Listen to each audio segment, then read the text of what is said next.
अस्सलाम वालेकुम नाज़रीन, प्रोग्राम के साथ मैं हूं आपकी मेज़बान मोमिना मलिक और हमारे आज के गेस्ट हैं आमिर अली साहब। सर, क्या पाकिस्तान की सालसी में अमेरिका और ईरान वॉर का मुकम्मल खात्मा मुमकिन है? जी बहुत शुक्रिया मोमना। मोमना, मेरा जहाँ तक ख्याल है कि वॉर इज़ पॉज फ्रॉम 1 मंथ। जी तो ये जो कहा जाता है ना कि इसका खात्मा मुमकिन है, दोनों साइड्स को एक्चुअली थोड़ी सी फेस सेविंग चाहिए। फेस सेविंग के लिए दोनों अपनी अपनी जगह पे ये भी यानी थोड़ा सा they are giving a hard time कि okay no you have to accept it. लेकिन फाइनली होता क्या है कि वो एक्सेप्ट कर लेते हैं। अब उसी आपने हुर्मुज़ को, जिससे कहा गया कि जी जी इसे तो हम किसी सूरत में इसकी ब्लॉकेज ख़त्म नहीं करेंगे, अंदर अमेरिका बैठा है, अंदर ईरान बैठा है, बाहर अमेरिका बैठा है, और एक साइड पे वो ब्लॉक करके बैठे हैं, एक साइड पे वो ब्लॉक करके बैठे हैं। लेकिन एकदम में उनके दरमियान एक बात हो जाती है, ओके ठीक है, हम इस ब्लॉकेज के बगैर भी हम मुज़ाकरात करने के लिए तैयार हैं। इमीडिएटली क्या होता है कि वो 200 से ज़्यादा शिप्स जो यानी कि आपने हुर्मुज़ के अंदर खड़े हैं, they find a way out. Ji So the situation is the things are going in a positive direction. यहाँ तक कि इसमें कोई ऐसी चीज ना हो जाए, कोई ऐसा दोबारा फ्लैश पॉइंट ना हो जाए। अभी भी बैकडोर डिप्लोमेसी, दोनों countries they accepted very clearly that there is a backdoor diplomacy going out and who is playing a part. Like वो किसी सूरत में ये नहीं कहता ईरान कहता है कि no this will be a Pakistan, there will be no more Qatar और दोहा और Oman. There is only one country, Pakistan, that we are going to trust. And similarly, Iran also have the same words. वो कहते हैं जी नहीं, ये जो भी कुछ होगा ये पाकिस्तान ही करवा रहा है और पाकिस्तान के ही जरिए होगा। वैसे तो अगर अभी तक कहा जाए तो Pakistan have played very wise, और ये दोनों, अच्छा मोमना, मैं ये आपको बात बताना चाहता हूँ, इनफैक्ट ये दोनों ममालिक जंग बंद करना चाहते हैं, लेकिन प्रॉब्लम कहाँ पे है, इन दोनों को फेस सेविंग भी चाहिए, फेस सेविंग चाहिए अपनी अवाम के लिए, ताकि ये बता सके कि नहीं जी एक्चुअली ये वॉर हमने ही जीती है। ये वो एक वाकया आपको याद है, एक वियतनाम वॉर का था जो 60-70s में बीच में बड़े सालों वो जंग चली और फाइनली अमेरिका को एक हजीमत उठाना पड़ी, और उस हजीमत की वजह से एक बहुत बड़ी गवर्नमेंट जो है वो गिर गई। और वो उसकी गिरने की रीजन यही थी कि the people feel like it was not reacted very well. तो ये एक रीजन है मेरा जहाँ तक ख्याल है कि ये दोनों कंट्रीज सिर्फ ये चाहते हैं कि इन्हें विन विन पॉज मिल जाए, और विन विन पॉज के लिए दोनों देखा जाए तो नुकसान भी काफी हो चुके हैं आमिर साहब। देखिए नुकसान दोनों तरफ से मेरे ख्याल से ईरान में ज्यादा नहीं हो गया। अच्छा, खाली ईरान या नुकसानात यहाँ पे नहीं हुए, ग्लोबली नुकसानात हुए हैं। देखिए एक ऐसा मुल्क यूएई की सिर्फ इकोनॉमी, आप स्टॉक एक्सचेंज अगर यूएई की देखें तो $120 बिलियन उसमें शॉर्टफॉल आया है, यानी कि वो $120 बिलियन नीचे आई है। और $120 बिलियन, वैसे अक्सर लोग कहते हैं पाकिस्तान का जो है वो जो डेफिसिट है वो $106 बिलियन है। ऐसा नहीं है, पाकिस्तान का जो डेफिसिट है वो $135 बिलियन के पास है। तो ऑलमोस्ट क्लोज टू दैट कि 100 यानी $120 बिलियन सिर्फ एक लॉस है। फिर उनकी टूरिज्म का लॉस, यानी कि 0.5 बिलियन का लॉस उनका डेली आ रहा है, और वो है टूरिज्म इंडस्ट्री से। फिर इनकी जो यूएई की जो एक्सपोर्ट्स थी, जो नॉन ऑयल एक्सपोर्ट्स है, एक तो इनकी ऑयल एक्सपोर्ट्स है बिल्कुल, एक इनकी नॉन ऑयल एक्सपोर्ट्स क्या आती है, एज अ ट्रांजिट कंट्री दुनिया भर से शिपमेंटें आ रही हैं, वहां से रीरूट हो रही है, वो पैसा ट्रेवल कर रहा है। अब वो जब भी पैसा ट्रेवल करता है वो आपको कुछ ना कुछ दे ही जाता है, भले ही एक छोटी सी अमाउंट हो, 0.5% हो, 1% हो या 5% हो, वो आपको कुछ ना कुछ दे के जाता है। तो यूएई वॉज, लेकिन इस सारे सिनेरियो में एक तो ये कंट्री बड़ा बैटली इफेक्ट हुआ। आई रियली विश कि ऐसा ना हो कि यूएई भी हमारा ब्रदरली कंट्री है, लेकिन जो इंटरनेशनल सिनेरियो है वो कुछ और बता रहा है। इसी के साथ जो ज़्यादा कंट्रीज इफेक्ट हुए हैं वो थे जो गल्फ के अंदर थे। लेकिन उसके बावजूद पाकिस्तान जितना मेरा ख्याल था कि बैडली इफेक्ट होगा, पाकिस्तान उतना बैडली इफेक्ट नहीं हुआ। हमारे मुकाबले में अगर आप देखें तो इंडियन इकोनॉमी बहुत ज़्यादा डैमेज हो रही है। इंडियन रुपी, इस पे भी हम किसी दिन बात करेंगे कि Indian rupee day by day depreciate हो रहा है, जबकि पाकिस्तान की करेंसी स्टेबल है। तो अब ये नहीं कहा जा सकता कि इंडिया जी सिर्फ अपनी एक्सपोर्ट्स बढ़ाने के लिए अपनी करेंसी को डिवैल्यू कर रहा है, ऐसा नहीं है। पाकिस्तान ने अगर अपनी पोजीशन को रिटेन किया हुआ है तो देयर इज अ रीजन मैं आज भी कहता हूं कि अगर ये जंग ना होती तो हमारी जो ग्रोथ जो हम एक्सपेक्ट कर रहे थे मे बी हम उस टारगेट को अचीव कर लेते। अचीव कर जाते। अच्छा आमिर साहब, क्या इसराइल मौजूदा सूरत हाल का फ़ायदा उठाकर एक बार फिर कशीदा सूरत हाल पैदा कर सकता है? अच्छा, ये भी एक स्पेकुलेशन है क्योंकि कई दफ़ा ऐसा हुआ, बल्कि एक दफ़ा तो वो बड़ी मशहूर बात हुई कि जेडी वेंस ने एक नेतन्याहू को बड़ी कॉल की और उसे बड़ा कॉल करके डांटा ढूंढा, उसे ये भी कहा कि ये what you are doing this is absolutely wrong, ये तुम्हें नहीं करना चाहिए। और जिस तरीके से तुमने उस वक्त साउदर्न लेबनान पे जो अटैक किए गए वो भी अमेरिकन कंसेंट के साथ नहीं थे, जिस पे पहले डायलॉग राउंड ऑफ डायलॉग जो पाकिस्तान में थे वो उस वक्त वो फ्रीज हो गए या अप होल्ड हो गए, या समझे कि उनको उनमें डिले आ गया। अब ये जो हरकतें की जाती हैं इसराइल की तरफ से, अब इसराइल को ये पता है कि अगर मैं इस खत्ते से अमेरिका निकल जाता है, जैसा कि आपने वो जेरार्ड जो उनका कैरियर है जो जिस पे उनके जहाज खड़े हैं, वो अगर वापस जाने का एक अंदिया है कि वो वापस जा रहा है या चला गया है।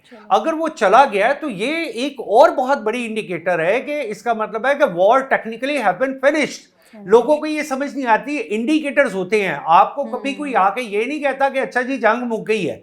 भाई जब आप पीछे हटना शुरू हो जाते हैं, आपकी अपना हुर्मुस खुल जाती है, आपका जेरार्ड जो हिफा पोर्ट पे, जिसे हम हाइफा पोर्ट कहते हैं, वैसे हिफा है मेरा ख्याल है उसकी अरबी प्रोनाउंसिएशन, तो हिफा पोर्ट से अगर वो जेरार्ड जो है उनका वो वापस जाना शुरू हो गया है तो दैट मीन्स कि एवरीथिंग इज गेटिंग फ्रोजन। और ये जो यूरेनियम वाला मैटर है इसमें भी कोई ना कोई निगोशिएशन हो चुकी हुई है। हाँ, अब इसमें विन विन सिचुएशन दोनों साइड पे क्या निकल सकती है कि अमेरिका कहे कि जी हमने इनकी जोहरी सलाहियत को फ्रीज कर दिया है, और ईरान कहे जी ठीक है हमने अपनी प्लूटोनियम जोहरी मकासद के लिए रखी नहीं थी, ये तो सिविल मकासद के लिए थी, सिविल मकासद के लिए हम यूज कर रहे हैं, that is no problem. Beside that एक और क्लिक मिल जाता है उन्हें, और वो क्लिक सिर्फ इतना होता है कि वो कहते हैं जी कि आप हमें ऑयल एक्सपोर्ट करने की इजाज़त दे दें। और अगर ऑयल एक्सपोर्ट की इजाज़त मिल जाती है ईरान को तो डेफिनेटली ईरान जो आज ग्लोबली एक डेफिसिट में है और एक बहुत बड़े प्रेशर में, उसकी करेंसी रोज़ाना के रोज़ाना, अब तो वहाँ पे वो कहते हैं कि आपने अगर $1000 खुले करवाने हैं तो आपको एक गाड़ी की डिग्गी में नोट ले जाने पड़ते हैं। तो वो सारा एक नुकसान ही है ना। तो अगर ये सब कुछ हो जाता है तो ईरान जो अपनी इकोनॉमी के साथ स्ट्रगल कर रहा है वो बैलेंस हो जाएगी। अच्छा आमिर सर, जैसे कि आपने कहा कि बैकडोर कमिटमेंट्स हो चुकी हैं, तो अमेरिका ईरान वॉर से आलमी मईशत बुरी तरह मुतासिर है पहले, अगर जल्द मामला हल नहीं होते तो कितने नुकसानदेह साबित हो सकते हैं? देखिए, ये जितनी देर तक दो तीन चीज़ें नहीं हो जाती, एक तो स्ट्रेट ऑफ हॉर्मुज़ टोटली खुल जाए, टोटली, यानी कि वहाँ पे पेट्रोल। हाँ, इसमें एक क्वेश्चन और भी है जी कि क्या किया यूएई ने अपने आप को ओपेक प्लस स्टेटस से बाहर निकाल लिया। ओपेक प्लस स्टेटस ये था कि यूएई एक्सपोर्ट कर रहा था तकरीबन, यानी यूएई की जो कैपेसिटी है वो 5 मिलियन बैरल प्लस है, लेकिन ओपेक की वजह से वो 3.5 मिलियन एक्सपोर्ट कर रहा था। अब अगर वो पूरी कैपेसिटी से एक्सपोर्ट करता है तो वो 5 मिलियन है। इसका मतलब ये है कि अगर यूएई उससे बाहर निकला है, उन पाबंदियों से बाहर निकला है, तो दुनिया में पेट्रोल प्राइसेस कम भी हो सकती हैं, जो मैं फोर्सी कर रहा हूं। आप मई के महीने में देखिएगा कि पेट्रोल प्राइसेस जो पहले वॉर से पहले $58, $59, $60, it was travelling somewhere here. आज मैं आपके प्रोग्राम के जरिए इंकशाफ करता हूं कि मुझे ये नजर आ रहा है कि ये प्राइसेस $50 तक आ सकती हैं ग्लोबली विद इन मई। और उसके लिए सिर्फ एक चीज है कि ये war it's supposed to be end. Okay. अच्छा आमिर साहब, पाकिस्तान और भारत के दरमियान मकबूजा कश्मीर समेत बहुत से मामला हल तलब हैं, तो क्या मुस्तकबिल में इन तनाज़ात के बायस दोनों ममालिक के दरमियान जंग का भी खतरा बढ़ सकता है? देखिए, हम वैसे कहते हैं कश्मीर एक मामला है, कश्मीर एक मामला है, लेकिन एक और है सरक्रीक का मामला भी बिल्कुल वैसे ही मौजूद है। अच्छा, एक और मामला भी है, वो जूनागढ़ का है। लेकिन जो स्ट्रांस हम अगर कश्मीर पे रखते हैं, अगर उस स्ट्रांस के तहत अगर हम जाएं तो जूनागढ़ में भी अगर इंतखाबात हो जाते हैं तो पाकिस्तान को जूनागढ़, पाकिस्तान जब भी पाकिस्तान का नक्शा देखे जूनागढ़ की रियासत को दिखाया जा रहा होता है, नीचे एक जो है ना ग्रीन पॉइंट होता है। लेकिन इसमें से पाकिस्तान को एक मौका रखना पड़ेगा। भाई अगर इंतखाबात हो जाते हैं वहां पे कश्मीर पे, तो कश्मीर कहता है जी ठीक है, we want to be with Pakistan. लेकिन अगर जूनागढ़ में भी इंतखाबात हो जाते तो जूनागढ़ तो कभी भी पाकिस्तान के साथ नहीं आएगा। ऑपोजिट डायरेक्शन है ना, वहां पे महाराजा जो था वो मुसलमान था और जो उसकी राया थी वो हिंदू थी। यहाँ पे महाराजा जो था वो सिख था और उसकी राया मुसलमान थी।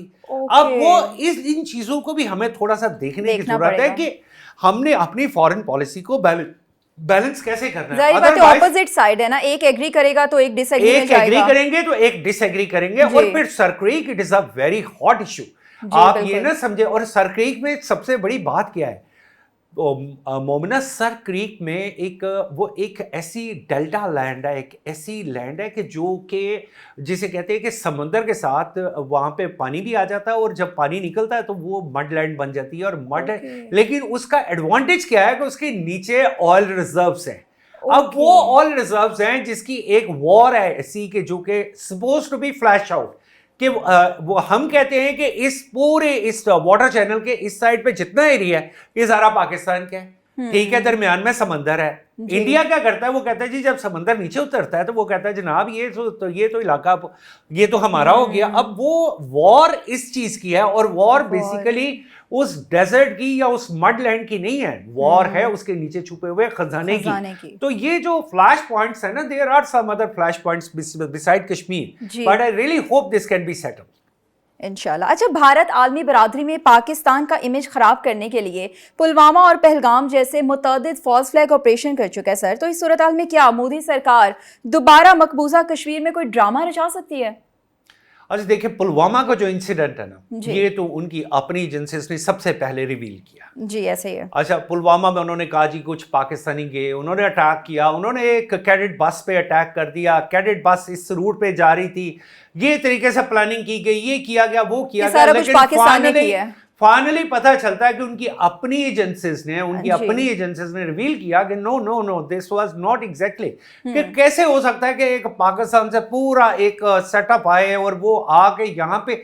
इसका मतलब है कि ये जो गवर्नमेंट ऑफ इंडिया है ये सो रही थी यहाँ इनके अंदर। ये तो फिर वही मिसाल देते हैं ना कि एक रैम्बो आता है वो पूरा मुल्क ही तबाह कर देता है। तो अगर आप लोगों को हमसे डरना ही है तो डरने के कोई और तरीकेकार अपनाएं। ये जो आप बना देते हैं कि 4 पाकिस्तानी गए हैं, उन्होंने कोई 2-4 हज़ार इंडियंस को मार दिया है, बड़ी शदीद दहशतगर्दी कर दी है, हाई एंड टारगेट्स जो है वो अचीव कर लिए हैं, तो ये सारी बॉलीवुड स्टोरीज मूवी है। मैं मतलब ये बॉलीवुड स्टोरीज हैं, तो मैं इसको जो है ना, और इसी तरह अब पहलगाम का जो इंसिडेंट हुआ वो आप कहते हैं कि फलां जगह पे इतनी दूर जाके, यानी वो डिस्टेंस 6 घंटे का डिस्टेंस 280 किलोमीटर है, ऑलमोस्ट मोर देन 6 आवर, वो क्योंकि वो पहाड़ी रास्ता है। अगर वो वहां तक पहुंचे तो सबसे पहले तो उस पूरे एरिया में आपने 7 लाख फौज रखी हुई है।